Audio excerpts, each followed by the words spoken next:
안녕하세요. 사랑하는 성도님, 영광의 주님이 우리와 함께 하십니다. 우리와 함께 하시는 주님을 찬양합니다. 기도합시다. 하나님 감사합니다. 오늘도 저희들에게 새날을 주시니 주님 주신 사랑과 은혜 안에서 오늘 하루 열심히 살겠습니다. 주님 말씀 붙잡고 살겠습니다.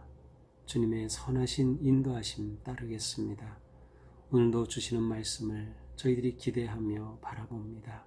성령님, 저희들을 감동하여 주시고 말씀을 깨닫게 하시며 깨달은 말씀대로 살아갈 용기와 믿음과 지혜를 더하여 주시옵소서. 예수님 이름으로 기도합니다. 아멘. 네, 오늘 말씀은 히브리서 11장 32절에서 40절까지입니다. 내가 무슨 말을 더하리요? 기드온, 바락, 삼손, 입다, 다윗 및 사무엘과 선지자들의 일을 말하려면 내게 시간이 부족하리로다.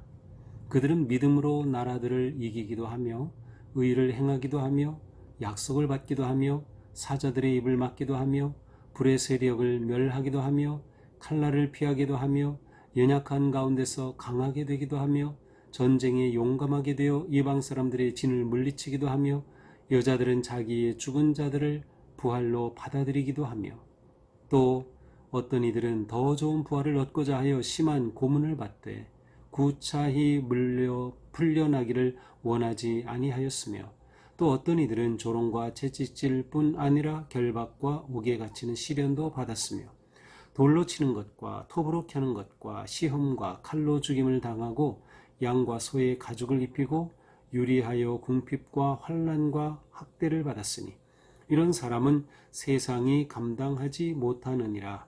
그들이 광야와 산과 동굴과 토굴에 유리하였느니라. 이 사람들은 다 믿음으로 말미암아 증거를 받았으나 약속된 것을 받지 못하였으니 이는 하나님이 우리를 위하여 더 좋은 것을 예비하셨은즉 우리가 아니면 그들로 온전함을 이루지 못하게 하려 하심이라. 아멘. 자, 지금 히브리서 11장에서는 위대한 믿음의 선조들을 계속해서 보여주고 있습니다. 아브라함부터 시작되어서 어제는 모세를 보았습니다. 자, 오늘은 이제 마지막으로 더 많은 그런 믿음의 증인들을 소개하고 열거하고 있습니다. 32절입니다. 내가 무슨 말을 더하리요? 기드온, 바락, 삼손, 입다, 다윗, 사무엘과 선지자들이 이를 말하려면 내게 시간이 부족하리로다. 자기에게 이 모든 것을 말하려면 지금 시간이 부족하기 때문에 모두 말할 수 없다. 하지만 기드온, 바락, 삼손, 입다, 다윗, 사무엘 등의 이름들을 언급하고 있습니다. 자, 이렇게 히브리서 기자는 구약에 나오는 과거의 믿음의 인물들을 말함으로 진정한 믿음의 삶의 증거들을 지금 보여주려고 하고 있습니다. 또한 우리가 과거의 믿음의 선조들의 역사를 본다는 것은 우리에게 믿음을 향한 아니면 믿음을 살아가는 새로운 창을 열어주는 것과 같습니다. 그들을 통해서 우리는 새로운 믿음의 세계를 보게 되며 동시에 우리 자신을 비춰보게 되는 것이죠. 그래서 우리의 믿음이 지금 어떠한지를 돌아볼 기회가 되기도 합니다. 자, 여기에 소개되는 사사들과 다윗, 사무엘이 나오는데요. 기드온, 바락, 삼손, 입다. 이들이 모두 다 정말 믿음이 그렇게 훌륭한 사람들일까? 꼭 그렇지는 않다고도 볼 수 있을 것 같아요. 왜냐하면 삼손 같은 경우 그는 나실인으로 하나님 앞에 구별된 사람이었지만 그는 독주를 마셨고 향락에 빠졌고 그의 보여주었던 그런 모습은 믿음의 모습이 아니었어요. 단지 그가 맨 마지막에 하나님을 의지하고 하나님이 주신 그 엄청난 힘으로 수많은 이방인들을 죽게 하였던 그러한 마지막 사건이 아마 그를 기억하게 하는 핵심 사건이 아닌가 싶어요. 입다도 마찬가지죠. 입다는 하나님의 사람인데 어떻게 사람을 제물로 바칠 수 있을까요? 인신 제사를 하나님께 약속한 겁니다. 그래서 자신의 딸을 그렇게 제물로 드리는 어떻게 보면은 이해할 수 없는 그러한 모습이죠.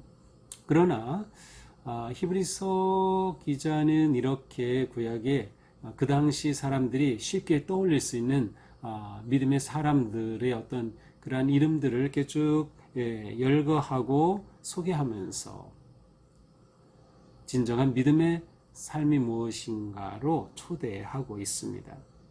뭐 다윗이나 사무엘 또 다른 선지자들을 말한다면 그들의 훌륭한 믿음의 모습들은 우리가 정말 본받아야 할 그런 모습이죠. 자, 33절 여기에서부터는 그들이 어떻게 믿음으로 승리하였는지 아니면 믿음으로 어떻게 위대한 그러한 놀라운 결과를 가져왔는지를 쭉 열거하고 있습니다.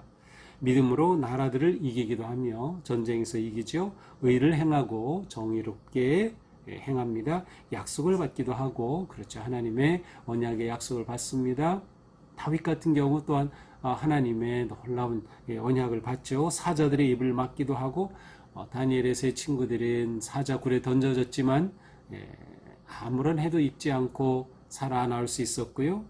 다윗 자신도 사자와 싸워 이기는 듯한 그러한 목동으로서의 그러한 아주 용맹스러운 모습을 보여주기도 합니다. 불의 세력을 멸하기도 하고 칼날을 피하기도 하고 연약한 가운데 강하게 되기도 하고 전쟁에서 용감하게 되기도 하고 이방 사람들이 진을 물리치기도 하고 전쟁에 승리하죠. 또 여자들은 자기 죽은 자들을 부활로 받아들이기도 하며 죽은 자를 부활로 받아들인다. 아마도 구약에서 스토리를 찾아본다면 엘리야 시대의 사렙다 과부 또 엘리사 시대의 수님 여인 죽은 아들이 살아나는 이러한 부활의 사실은 정확한 의미로는 소생이죠. 부활이 아닌 소생의 그러한 놀라운 경험을 하기도 한다. 자, 여기까지는 믿음으로 인해서 보여준 아니면 그 결과로 나타난 놀랍고 긍정적인 좋은 모습들입니다. 자, 그런데 그 다음부터는 거꾸로 오히려 믿음으로 살았기 때문에 당한 고난, 역경, 시련, 심지어 순교의 죽음까지 언급합니다. 35절 중간이죠. 또 어떤 이들은 여기서 또라고 되어 있지만 이 또라고 하는 이 접속사는 사실 그러나로 번역하는 것이 더 좋을 그러한 접속사입니다. 이제 앞에는 이렇게 놀랍고 긍정적인 역사들의 모습이 나타났다면 그러나 이제는 그 반대의 모습이죠. 어떤 모습입니까? 어떤 이들은 더 좋은 부활을 얻고자 하여 심한 고문을 받되 심한 고문 가운데서도 부활의 믿음을 가지고 구차히 풀려나기를 원하지 않았다. 어떤 이들은 조롱과 채찍질을 받았다. 결박과 옥에 갇히는 시련도 받았다. 돌로 치고 톱으로 켜고 시험과 칼로 죽임을 당하고 양과 염소의 가죽을 입고 유리하여 궁핍과 환난의 학대를 받았다. 자, 이러한 일들은 모두 믿음으로 살기 위해 하나님의 믿음을 지키려다가 당한 또 스스로가 이러한 것을 피하지 않고 정말 그대로 다 받아들인 그러한 모습들입니다. 톱으로 켜고 시험과 칼로 죽임을 당하고 하는 것들. 제가 읽어보지는 못했는데요. 이사야 승천기라고 하는 그러한 위경 가까운 그러니까 성경은 아니고 어떤 그렇게 전해져 내려오는 책에는 이사야가 마지막 죽을 때 이처럼 톱에 혐오를 당하는 톱으로 잘리는 그런 아주 비참한 순교를 당했다는 기록이 나온다고 합니다. 자, 어쨌든 이처럼 이 중에 뭐 어떤 하나라도 우리가 쉽게 받을 수 없는 그러한 엄청난 고난과 역경, 시련, 심지어 죽음까지 당하는 모습들입니다. 38절 이런 사람은 세상에 감당하지 못하느니라. 자, 이것이 괄호 안에 들어 있습니다. 그래서 이 의미는 어떤 번역본에는 괄호 안에 말씀이 있고 어떤 번역본에는 없다는 것이에요. 그런데 이것이 있는지 없는지를 딱 정하기가 쉽지가 않은 거죠.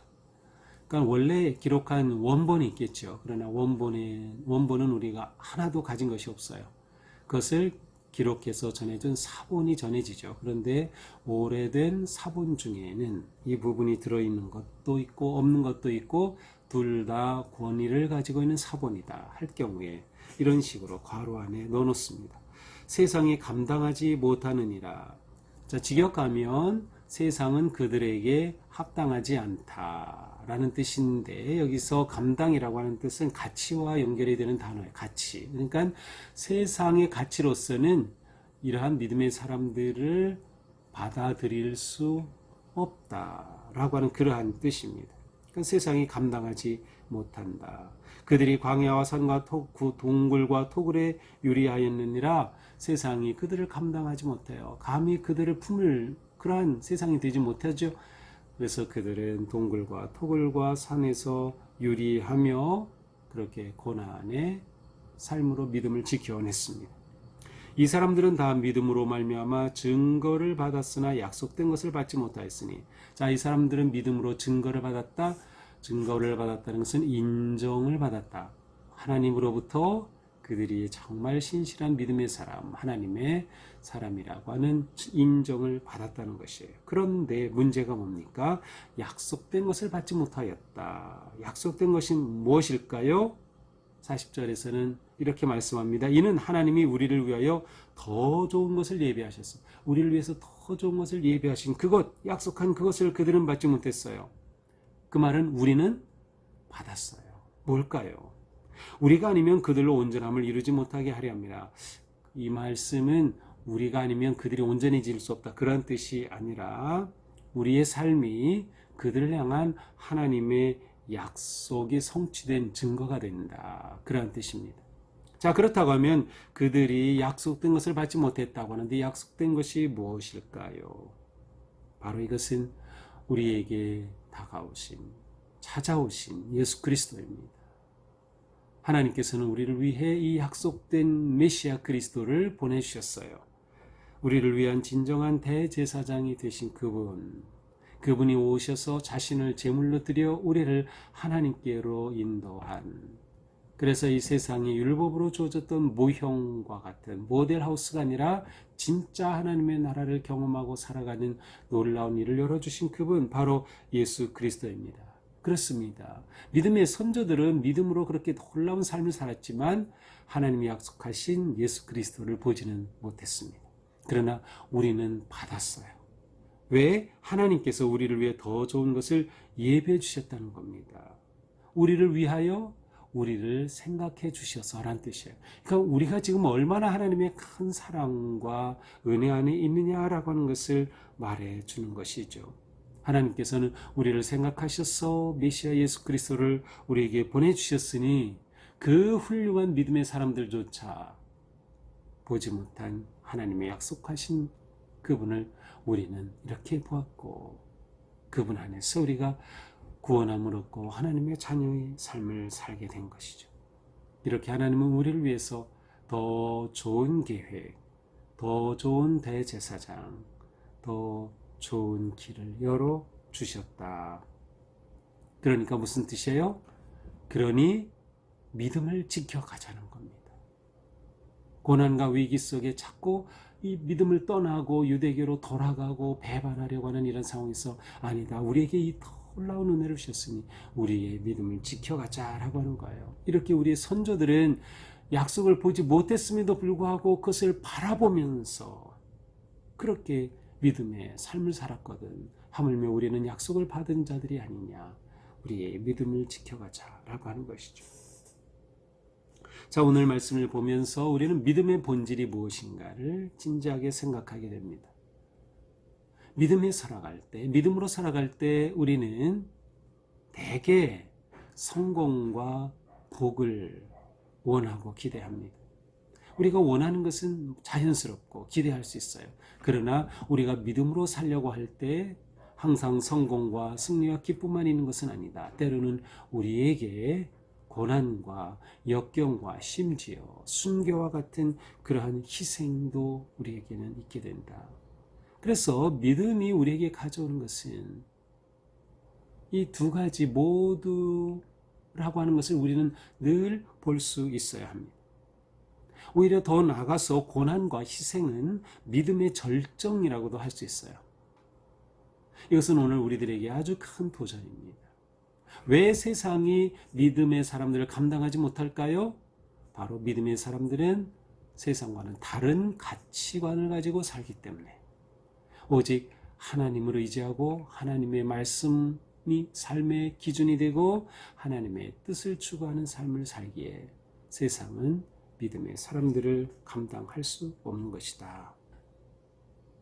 우리에게 궁극적인 믿음의 대상은 바로 예수 그리스도 그분이십니다.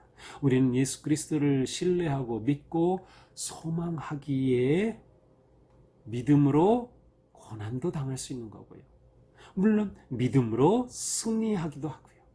그래서 우리 삶이 어떻게 이어지든 중요한 것은 우리가 끝까지 믿음을 지킴으로 믿음의 길을 걸어가느냐라고 하는 것입니다. 우리는 이 세상에서 사는 것이 결코 쉽지 않다는 것을 잘 압니다. 믿음으로 사는 것이 쉽지 않음을 압니다. 그러나 우리는 세상에 동화되지 않아야 합니다. 세상이 우리를 감당할 수 없다면 그 말은 우리가 세상에 동화되기를 거부하기 때문인 거죠. 우리는 끝까지 우리의 믿음을 지키며 바른 소망, 곧 예수 그리스도, 약속의 성취이신 예수 그리스도를 의지하고 신뢰하며 믿음으로 나아가야 할 것입니다. 하나님은 우리를 위해 이처럼 놀라운 은혜를 생각하시며 예수 그리스도를 이 땅에 보내주셨죠. 오늘 우리가 살아갈 때 내 삶의 초점이 무엇인지, 또한 내 삶에 일어나는 여러 가지 일들 속에서 내가 믿음의 사람임을 잊지 않고 말씀의 가치로, 믿음의 가치로 하나님 뜻을 따라서 담대히 나아가는 우리의 삶 되기를 주님의 이름으로 축복합니다. 기도하겠습니다. 주님 감사합니다. 우리의 삶은 오직 주님의 것, 주님만 의지하고 신뢰하고 바라보며 믿음으로 서게 하여 주시옵소서. 오직 주님의 뜻에 기쁨으로 순종하며 우리가 믿음으로 가치를 지켜가고 세상에 유혹되지 아니하고 세상의 모든 것들을 믿음으로 물리치며 지켜내는 복된 하루가 되게 하여 주시옵소서. 예수님 이름으로 기도합니다. 아멘. 네, 오늘도 주님의 은혜 안에서 우리 삶이 강건하고 복되고 승리하기를 축복합니다. 사랑합니다.